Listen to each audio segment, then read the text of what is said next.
کہ معصوم کون ہے؟ جو مضبوطی سے اللہ کی رسی کو یعنی قرآن کو تھامے ہوئے اور قرآن سے جدا نہ ہوتا ہو. بس اس معنی میں علی قرآن کے ساتھ، علی قرآن سے جدا نہیں ہے.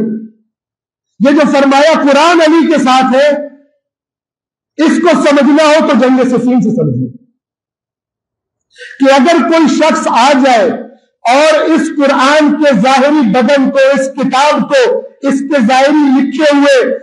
وہ سیاہی کے سے لکھے ہوئے الفاظ کو،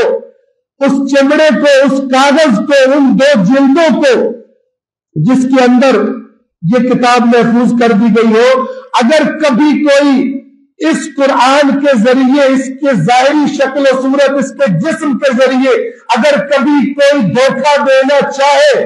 اور وہ دوسری طرف کھڑا ہو اور علی ابن ابی طالب کسی اور طرف کھڑے ہو، تو اب اللہ کے نبی اپنی امت سے یہ کہنا چاہتے ہیں کہ اگر کوئی قرآن ہی کو لے آئے تمہیں دھوکہ دینے کے لیے، تو پھر قرآن کی تو ظاہری کو دیکھ کر دھوکہ مت کھانا. وَالْقُرْآنُ مَعَ عَلِيٍّ، قرآن اس طرف نہیں ہوگا جس طرف میزوں پر اٹھانے والوں نے لایا ہے، قرآن حقیقت میں اس طرف ہوگا جس طرف علی ابن ابی طالب